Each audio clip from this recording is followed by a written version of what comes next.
20세기에 전 세계에서 가장 많은 복음 전도를 했고 또 많은 사람들에게 전 세계적으로 영향력을 행사했던 그런 목회자를 한 사람 뽑는다면 단연 빌리 그레엄 목사님일 것입니다. 여러분 아시죠? 빌리 그레엄 목사님.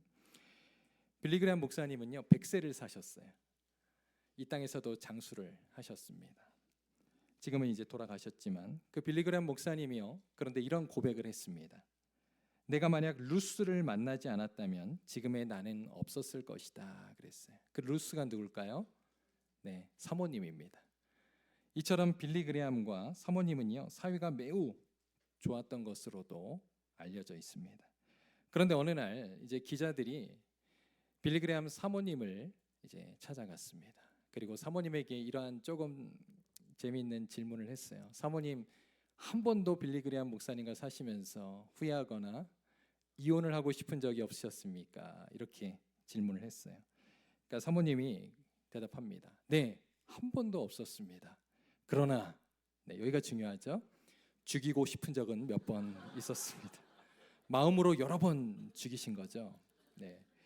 여러분 아무리 우리가 겉으로 볼 때 완벽해 보이는 부부라 할지라도 결코 그 내막은 부부만 안다는 겁니다. 부부의 삶에는 누구나 위기가 있다는 것이죠. 여러분 결혼 7년 차의 위기라는 말 들어보셨어요? 보통 이제 처음 신혼 때는 얼마나 좋습니까? 그런데 이제 한 7년쯤 되면 부부가 서로 알 것을 다 안다는 거예요. 그래서 결혼 초반에 그런 설렘과 이상이 사라지고 이제 현실을 파악하는 것이죠. 그래서 배우자의 단점이나 결점이 더 크게 보이기 시작한다고 합니다. 그런데 그런 이유가 또 뭐냐면 사실 이때쯤 되면 삶이 힘들어져서 그래요. 육아를 또 하게 되잖아요. 그래서 이제 이 어린 아이들 키우는 게 얼마나 힘듭니까? 근데 육체가 힘드니까 이제 마음도 여유가 없어지기 시작하는 거예요.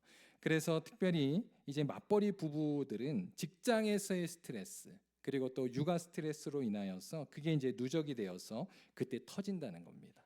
그게 이제 처음 위기예요. 그게 이제 권태기라고 말합니다. 전문가들은요 권태기를 이렇게 테스트할 수 있는 방법이 있는데 제가 한번 몇 가지 질문을 한번 준비해 봤어요. 한번 잠깐 보여주시고요. 여러분 한번 눈으로만 해보십시오. 제가 손들라고 하지 않겠습니다. 여러분 한번 해보세요. 저 중에서 만약 3가지 이상을 지금 마음속으로 손드셨으면 여러분 지금 권태기가 찾아왔을 수도 있습니다. 이것은요 우리 부부 관계를 이제 돌아볼 시점이라는 거예요. 그러나 권태기는요 사실 문제가 생겼다는 신호라기보다는 이것은 누구에게나 찾아오는 자연스러운 현상으로 부부관계를 다시 새롭게 돌아보고 점검할 수 있는 그런 내면의 신호라고 전문가들은 얘기합니다. 누구에게나 찾아올 수 있다는 것이죠. 그러므로 중요한 것은 이 시기를 어떻게 대처하느냐가 중요하다는 거예요. 만약 이러한 권태기가 찾아왔음에도 불구하고 이것을 그냥 무시하고 계속 방치하게 되면 여러분 그것이 결국은 정서적 단절로 이어지게 되고요. 정서적 단절은 또 말을 서로 안 하게 되고 그러면서 관계가 멀어지면서 결국은 부부 사이의 위기로까지 이어질 수 있다고 말합니다. 그래서요 전문가들은 이렇게 조언해요. 권태기를 잘 넘기면 오히려 관계를 더 단단하게 할 수 있다. 그러나 이 권태기를 방치하면 이것은 곧 부부 사이를 갉아먹는 원인이 된다라고 말합니다. 여러분 권태기는 끝이 아닙니다. 어떻게 보면 우리의 부부 생활의 과정에 있어서 더 한 단계 성숙한 관계로 나아가는 관계의 시점이에요. 부부란 첫사랑의 그런 애틋함으로만 사는 것이 아니라 계속해서 평생을 서로 사랑하고 배우고 성장해가는 그런 관계이기 때문입니다. 제가 오늘 말씀을 시작하면서 이렇게 부부관계로 시작하는 이유는 오늘 함께 읽으신 호세아서가요 이러한 호세아의 부부관계를 통해서 오늘 하나님과 우리와의 관계를 말씀하고 있기 때문입니다. 여러분 호세아 선지자가 활동했던 시기는 언제일까요? 북이스라엘의 전성기였습니다. 여로보암 2세라고 하는 가장 전성기 때 그때 호세아 선지자가 활동을 하게 되었습니다. 외적으로 볼 때는 번영한 그러한 시대였지만 내면적으로 봤을 때는 영적으로 타락한 그러한 시대였다는 거예요. 그런데 이스라엘은요 사실은 다윗과 솔로몬 시대를 지나고 남북으로 나뉘어지면서 그때부터 삐걱거리기 시작했습니다. 하나님의 말씀을 이제 지키지 않고 자신들의 뜻대로 그렇게 신앙생활을 하면서 이방 종교를 믿으며 살았다는 거예요. 우리가 아는 것처럼 그래서 북이스라엘의 아합 왕 때는 어떻습니까? 공개적으로 그냥 이방신을 섬기잖아요. 바알과 아세라 선지자들 기억하시죠? 그리고 이제 이 여로보암 2세 때는 뭐 더 심해진 그러한 영적인 상황 가운데 있었던 겁니다.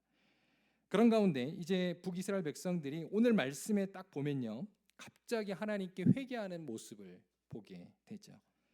이것이 바로 오늘 우리가 함께 읽은 말씀입니다. 그런데 이제 오늘 본문으로 들어가기 전에 제가 여러분과 함께 좀 나누고 싶은 말이 하나 더 있습니다. 그것은요, 우리는 성경을 읽을 때 종종 말씀의 어떠한 정확한 진위를 파악하지 않고 그냥 어떤 외적인 그런 의미로만 우리가 그냥 주워 들은 이야기들로 성경을 잘못 해석할 때가 많다는 거예요.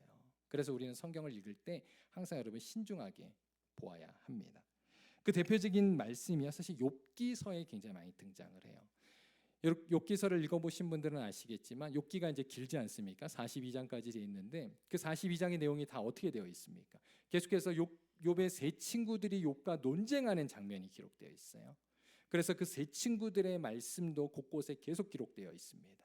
그런데 여러분 욥의 그 세 친구의 말씀은 하나님의 말씀이 아니에요. 그래서 우리가 그걸 분별해야 합니다. 저도 이제 욥기서를 가지고 1장부터 42장까지 이전 교회에서 한번 다 설교를 한 적이 있는데 쉽지가 않습니다. 어떤 게 하나님의 말씀이고 그리고 욥의 친구들의 말인지 분별하기가 쉽지가 않아요. 많은 시간을 들여야 합니다. 그런데요, 여러분, 제가 한 가지만 좀 예를 들어볼게요. 여러분, 이거 하나님의 말씀이 아니라 욥의 세 친구 중에 한 사람의 이야기입니다. 보여주세요. 네, 이겁니다. 내 시작은 미약하였으나 내 나중은 심히 창대하리라. 아마 여러분 다 아시고 굉장히 좋아하시는 말씀일 거예요. 아마 사업장에 이렇게 액자로 꽂혀 있는 말씀 여러분 많이 보셨을 겁니다. 여러분 그렇다고 오늘 예배 끝나고 이거 다 내리지 마세요. 네, 그런데요, 이 구절은요, 우리가 이제 외적으로 그냥 이렇게 해석하면 어떤 말씀입니까? 좋은 말씀이죠. 지금은 비록 어렵고 미약하고 힘들지만, 그죠? 또 하나님이 복을 주시면 내 나중은 심히 창대하리라. 뭐 그렇게 이해할 수 있겠습니다. 그런데요, 사실 이 말씀의 진의는 어떠한 뜻이냐면 이것은 이제 빌닷이라고 하는 욥의 친구가 이야기한 것인데 그 전문맥을 조금 봐야 돼요. 욥기 8장 4절에서부터 보면 제가 한번 읽어드릴게요. 잘 들어보세요. 내 자녀들이라는 것은 욥의 자녀들입니다. 지금 빌닷이 이야기하는 거예요. 내 자녀들이 주께 죄를 지었으므로 주께서 그들을 그 죄에 버려 두셨으니 내가 만일 하나님을 찾으면 전능하신 이에게 간구하면, 그러면서 정결하고 정직하면 반드시 너를 돌아보시고 내 시작은, 이렇게 하는 거예요, 비록 미약하였으나 내 나중은 심히 창대하리라. 지금 이야기하는 겁니다. 그러니까 이제 빌닷의 이야기를 우리가 정확히 파악하면 어떤 뜻이에요? 지금 욥아, 내가 고난당하는 것은 내 죄 때문이야. 지금 이야기하는 겁니다. 그런데 바로 내 자녀들이 죄를 지었는데 이제부터라도 하나님 앞에 바르게 살고 정직하게 살면 하나님이 복을 주실 거야. 내가 비록 지금은 미약하지만 내 나중은 창대하리라 라고 하는 말씀입니다. 여러분 이거 맞습니까? 틀린 말이에요. 왜냐하면 욥은요, 죄 때문에 고난을 당한 것이 아니기 때문입니다. 그러니까 우리가 이렇게 하나님의 말씀을 잘 분별을 해야 한다는 거예요. 욥기 42장에 보면 하나님께서 그 세 친구들의 말이 잘못되었음을 분명히 말씀하셨어요. 근데요, 오늘 이제 우리가 호세아서에서도 그러한 말씀을 발견하게 된다는 거예요. 자, 먼저 첫 번째로 호세아 하면 여러분 무엇이 떠오릅니까? 그의 아내 고멜이 떠오르잖아요. 근데 고멜은 원래 뭐 하던 사람이죠? 우리 이제 창녀로 그렇게 알고 있습니다. 그런데 여러분 놀라운 사실은요, 성경에 창녀라는 말이 없어요. 한번 여러분 오늘 집에 가셔서 호세아서 전체를 한번 읽어보십시오. 호세아서에 보면 특별히 1장 2절에 보면 하나님 이렇게 말씀하십니다. 창녀가 아니고요, 음란한 여자와 결혼하라 이렇게 말하고 있어요. 창녀가 아니에요. 이거 직업적인 창녀가 아닙니다. 그냥 음란한 여자예요. 히브리어로 에셋 제 누님이라는 말로 쓰였는데요, 에셋이라고 하는 것은 여자, 그리고 제 누님은 바로 음란한입니다. 그런데 창녀라는 단어는 틀려요. 이거는 성경의 조나라는 것은 직업적인 창녀, 그리고 또 크데샤라는 것이 있는데 이거는 이제 신전에서 일하는 창녀, 이렇게 나뉩니다. 그러니까 오늘 이 음란한 여자는 창녀가 아니라는 거예요. 자, 그런데요, 고멜을 가리켜 우리가 이렇게 창렬하고 생각하는 것도 사실 성경에 대해서 우리가 어렴풋이 알기 때문에 그렇다는 거예요. 여러분, 요나서에 보면 요나가 이제 물고기 뱃속에 들어가지 않습니까? 바다에 빠져서. 그런데 여러분, 그 어디에 들어갔죠, 요나가? 네, 고래 아닙니다. 그런데 우리가 이제 보통 주일학교나 선생님들이 아이들한테 고래라고 이야기할 때가 있어요. 고래가 아닙니다. 성경을 찾아보세요. 큰 물고기예요, 그냥. 이렇게 이제 우리가 성경을 조금 자세히 볼 필요가 있다는 것입니다. 그러므로 여러분, 고멜은요, 직업적인 창녀가 아니라 도덕적으로 영적으로 타락한 여인, 음란한 여자, 이렇게 이해하는 것이 더 적절하겠습니다. 여기서 말하는 음란함은요, 단지 성적인 일탈만을 말하는 게 아니에요. 이것은 바로 우상 숭배와 당시의 그 북이스라엘의 영적인 그러한 상태 속에 살아가던 사람을 상징하는 겁니다. 당시 북이스라엘은 바알과 아세라 신앙을 섬기고 있었어요. 그래서 이방 신전에서는 종교적 명분 아래서 남녀 간의 집단 성행위가 그냥 그들의 예배 의식처럼 행해지고 있었습니다. 그러니까 북이스라엘 사람들도 이러한 풍요와 다산을 위해서 이러한 제사 의식에 그냥 자연스럽게 참여를 했던 거예요. 많은 사람들이 죄의식 없이. 그러므로 고멜이라고 하는 사람은요, 특별한 사람이 아니라 이러한 시대적 배경 속에서 살았던 평균적인 북이스라엘의 타락한 백성으로 볼 수 있습니다. 그러나 여러분, 그보다 더 놀라운 메시지는요, 이 호세아서에서 발견하는 것은 호세아가 하나님의 말씀을 듣고 그러한 고멜을 사랑하고 또 고멜을 자기의 신부로 택했다는 거예요.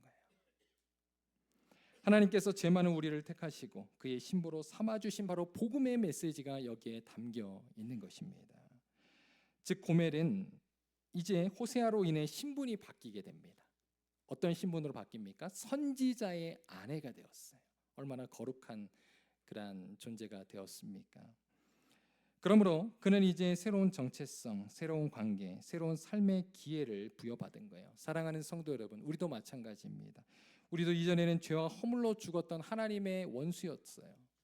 그러나 하나님께서 우리를 택하심으로 말미암아 예수 그리스도 안에서 우리는 하나님의 새로운 창조물이 되었습니다. 또한 하나님의 새로운 걸작품이 되었음을 성경은 선언하고 있다는, 그것이 우리의 새로운 정체성이라고 하는 것입니다.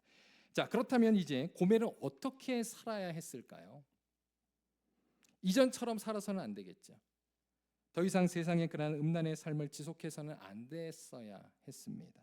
하지만 고멜은 어떻게 합니까? 그녀는 습관대로 살아요. 그래서 남편 호세아를 떠나서 과거의 삶으로 계속 나아갑니다. 이처럼 고멜은 남편과의 사랑의 언약을 어기고 반복해서 그 약속을 배반하고 어기는 바로 북이스라엘, 그리고 우리의 모습을 보여주는 것이에요. 여러분, 성경 속의 고멜만 그랬습니까? 이스라엘 백성들을 보세요.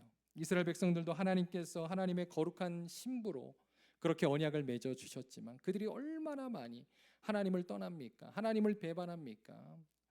바로 이러한 모습이 북이스라엘뿐만 아니라 이스라엘 전체의 모습, 그리고 우리의 모습임을, 여러분, 그러므로 이 호세아를 읽으면서 고멜이 나라는 사실을 여러분 기억하고 읽을 수 있어야 합니다.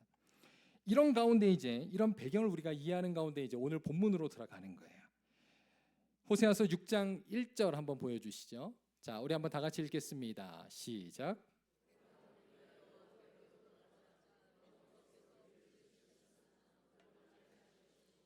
우리를 치셨으나 싸매어 주실 것임이라. 자, 이 말씀 우리 얼마나 잘 아시는 말씀입니까? 우리 수련회 가거나 또 어떤 집회를 가도요, 이거 굉장히 많은 표어로 사용합니다. 오라 우리가 여호와께 돌아가자. 복음성가도 있잖아요. 그런데요, 사실 여러분, 이 고백이 북이스라엘 백성들의 진정한 그러한 회개의 말씀이었을까요? 그렇지 않다는 것입니다. 이것이 하나의 그냥 구호로만 끝나고 있는 것을 보게 됩니다. 소위 피상적인 회개였다는 거예요. 자, 그 증거를 한번 제가 몇 가지 한번 말씀드리겠습니다. 첫 번째는요, 오늘 보면 1절에서 2절, 3절을 보면 이렇게 회개하자고 선언하고선 이들은 회개에 대한 내용을 고백하고 있지 않습니다. 즉, 껍데기 회개였다는 거예요. 자, 1절 우리가 읽었으니까요, 2절 한번 보여주시죠. 2절 한번 제가 읽어드릴게요. 여호와께서 이틀 후에 우리를 살리시며 셋째 날에 우리를 일으키시리니 우리가 그의 앞에서 살리라 그랬어요. 자, 처음에 오라 우리가 여호와께 돌아가자 해놓고선 회개에 대한 구체적인 내용이 없어요. 그리고 계속해서 스스로 하나님의 그러한 용서를 선언합니다. 셀프 회복을 지금 선언하고 있는 거예요. 하나님은 아무 말씀 안 하시는데 지금 북이스라엘이 이렇게 이야기하고 있는 것입니다. 여러분 3절도 똑같습니다. 3절을 보면 우리가 여호와를 알자, 힘써 여호와를 알자 하고 한번 3절도 보여줘 보세요. 우리 3절에 보시면 그 다음도 똑같이 이들이 셀프 회복을 고백하고 있습니다. 보세요. 여호와를 알자 하고선 뭐라 그래요? 그의 나타나심은 새벽빛같이 어김없나니 비와 같이 땅을 적시는 늦은 비와 같이 우리에게 임하시리라 하니라. 여러분 이스라엘은 당시에 농경사였고 목축사였기 때문에 비가 중요합니다. 그래서 그들이 그 농경의 신, 바로 비의 신 바알과 아세라를 섬겼던 거예요. 하나님께서 우리에게 이처럼 이른 비와 늦은 비를 내려주실 것이다. 이것도 지금 셀프로 이스라엘 백성들이 말하고 있다는 것입니다.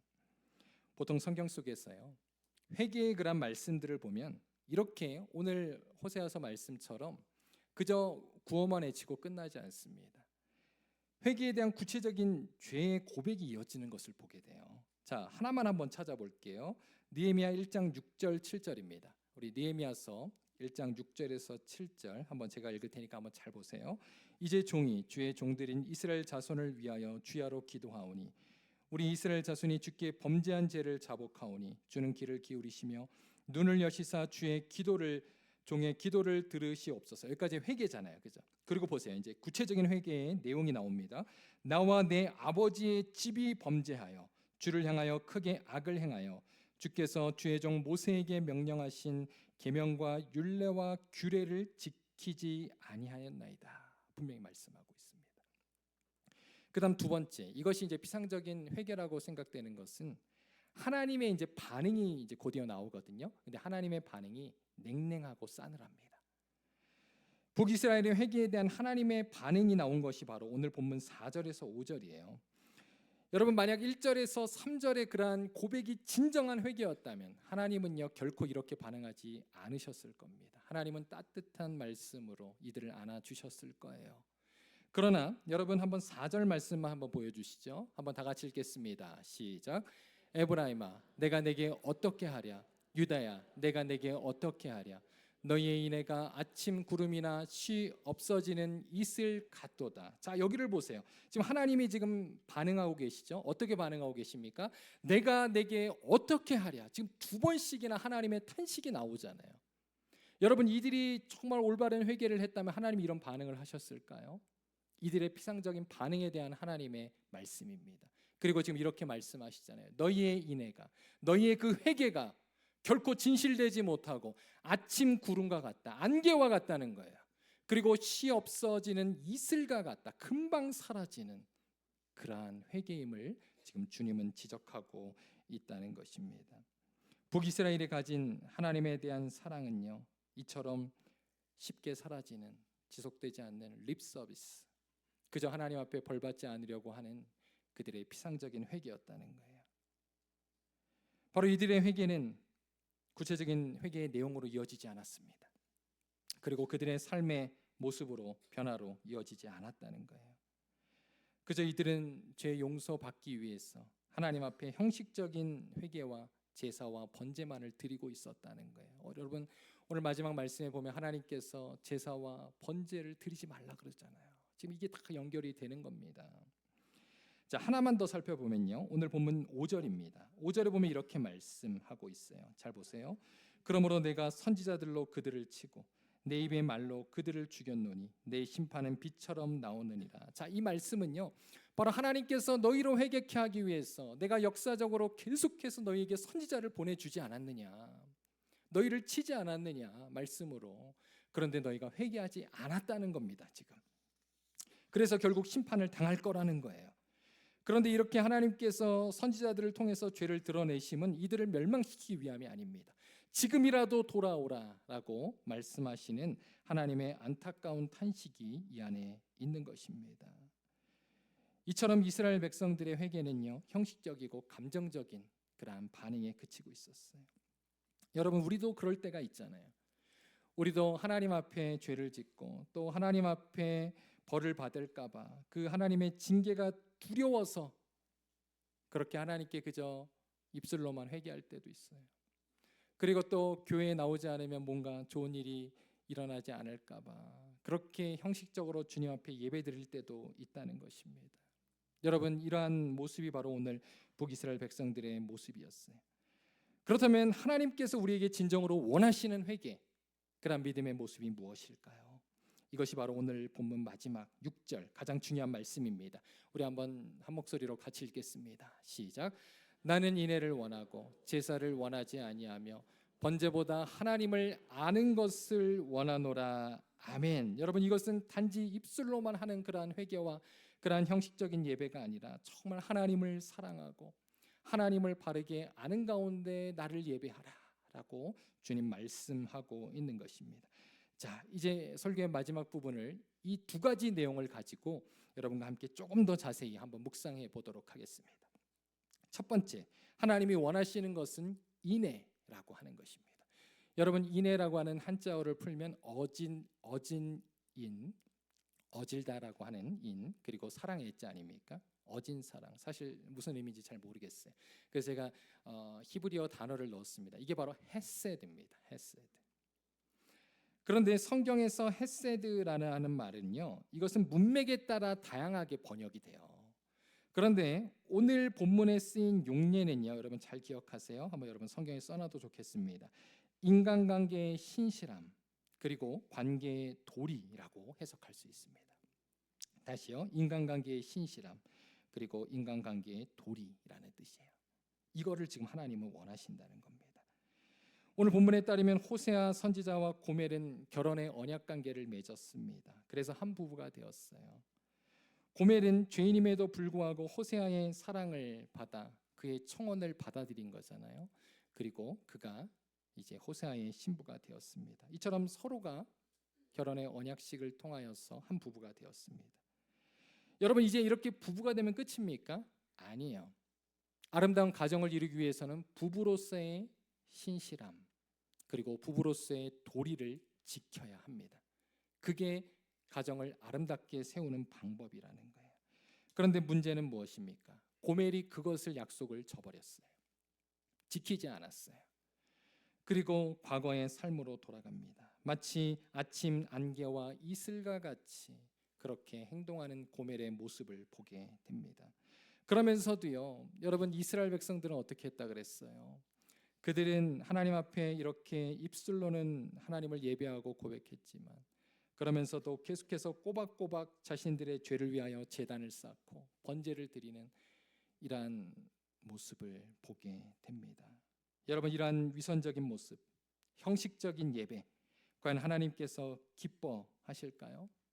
지금 하나님은요, 너희 때문에 지금 내가 너희와의 관계 속에 지금 관계가 어색해지고 멀어지고 있다라고 말씀하고 있는 거예요. 여러분, 처음 말씀드렸던 그런 권태기가 임했음을 성경은 우리에게 말해주고 있는 거예요.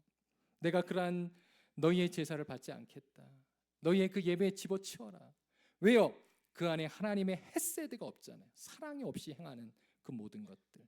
여러분, 우리가 사랑하는 부부관계 속에서 남편이 아내가 하는 그 행동이요, 그 안에 사랑이 있는지 없는지 우리는 압니다.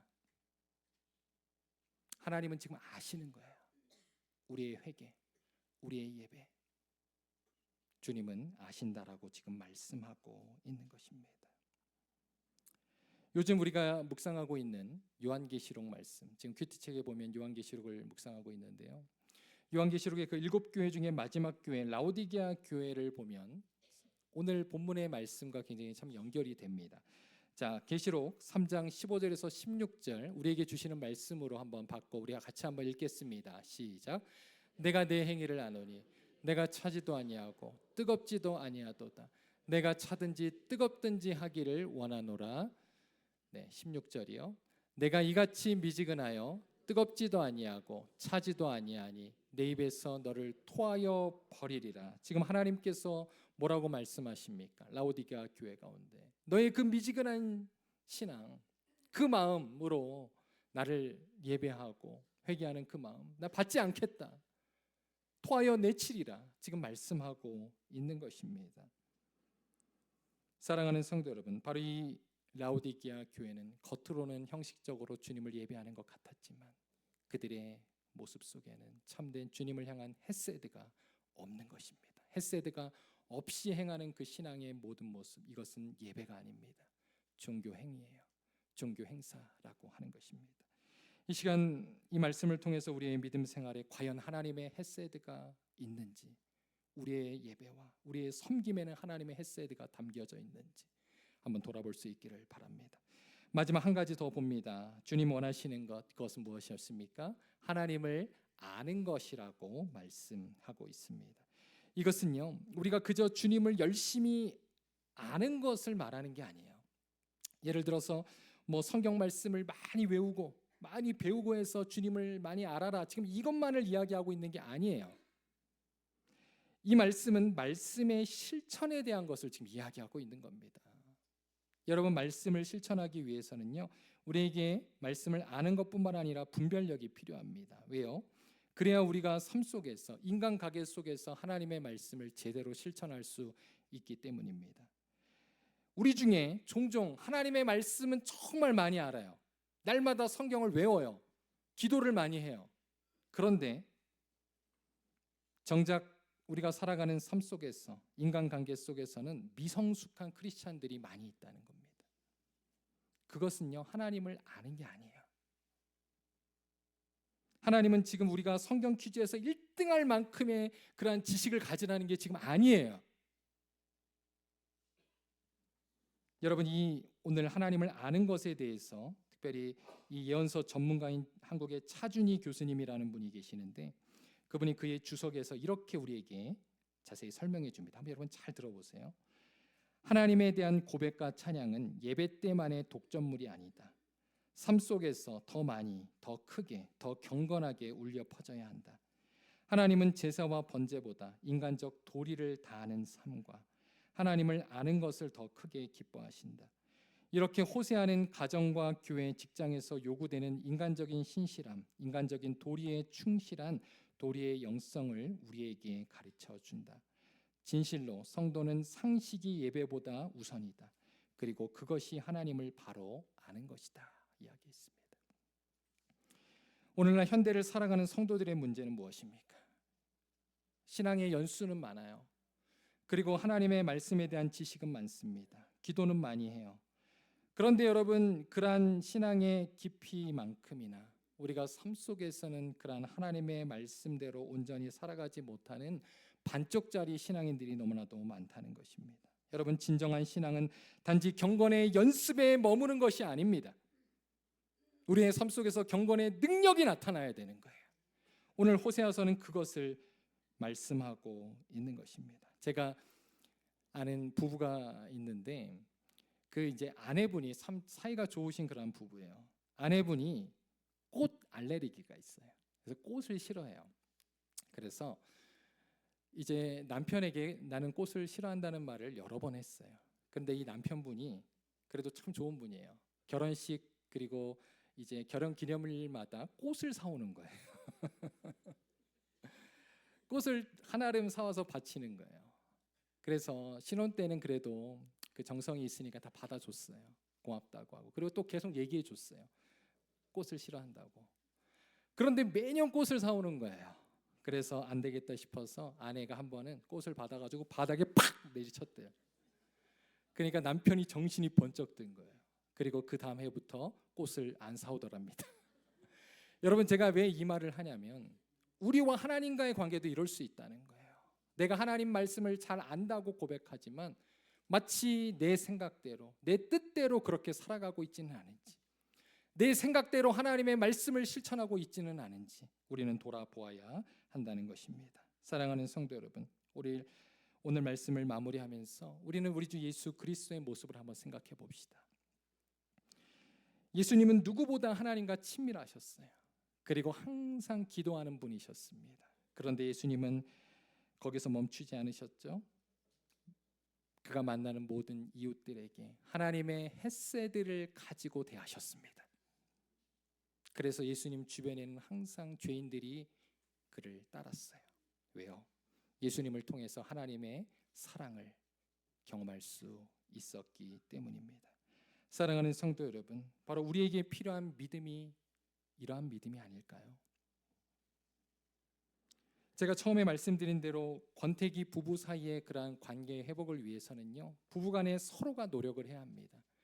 그런데 인간의 한계는 뭐냐면, 한쪽 남편, 아내가 노력을 해도 또 한편의 배우자가 노력을 하지만 않으면 그 관계가 회복되지 않는다는 거예요.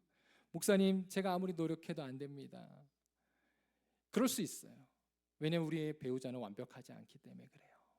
그러나 여러분, 우리의 영적인 신랑 되시는 주님은 그렇지 않습니다. 우리보다 우리를 더 사랑하십니다. 완전하신 신랑이십니다. 여러분, 그러므로 걱정하지 마십시오. 주님은요, 지금도 우리를 기다리고 계십니다. 우리가 참된 회개로 주님께 나올 때 주님은 우리를 안아주시고 다시 우리와 관계를 회복함으로 그 관계를 발전시켜 나가고 싶다고 말씀하고 계십니다. 여러분, 그 주님께로 돌아갑시다. 그리고 그 주님 안에서 우리가 참된 신앙인으로 이 땅에서 살아가는 저 여러분의 믿음의 삶 되실 수 있기를 주님의 이름으로 축원합니다. 같이 기도하겠습니다.